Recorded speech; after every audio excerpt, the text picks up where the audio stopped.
Good afternoon, Doctor. Hello, Brian. Organized medicine is losing the debate on vaccine safety, despite billions yearly spent in advertising of drugs and vaccines. They cannot win a debate, so they have taken a different tack. Outlaw the debate itself.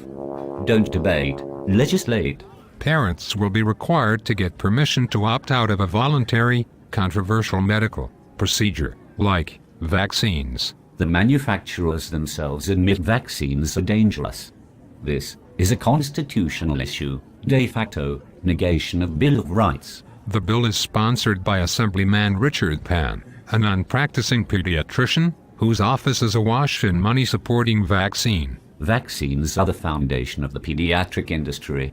Without vaccines, they lose millions in office visits, while upselling drugs and procedures. They lose the opportunity to inculcate the idea of a lifetime of dependency on organized medicine. Don Winkler from NVIC talked about vaccine injuries, how vaccines had never been proven safe, and how the new bill could put an end to a parent's personal beliefs exemption choice. The most astounding part of the day was when the real people, the American people, parents, and doctors with great dignity and composure stood up and eloquently voiced their opposition to this outrageous new proposal. There were parents of dead, damaged or autistic vaccine-injured children, and parent after parent who had been dismissed from several pediatricians just for presenting the exemption form. Pan was asked the question, what would happen without a signature? His endless repetition of assurances that pediatricians would happily sign the exemption forms for any parent.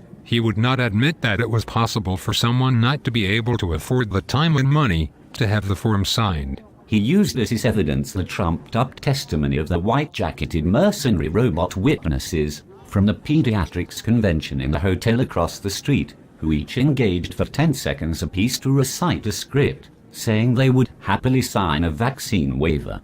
Dr. Bob Sears showed a study in Time magazine that 40% of pediatricians would not sign. Some reasons why doctors won't sign the exemption include meeting a quota to get bonuses and reduced reimbursement from insurance.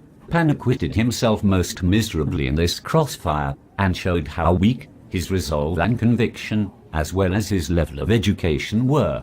Don finally spoke up and said, without the form signed, the child could not go to school. Which is true. California B499 recently became law, so 7th graders may be vaccinated in school with the controversial HPV vaccine without the parents' knowledge or permission. The hypocrisy was that they said we need this new bill to better inform parents. When a B499 was passed specifically so that parents need not be informed, could people be coerced into any medical procedure by this trick of forcing them to get an unobtainable medical signature? A new precedent could be set.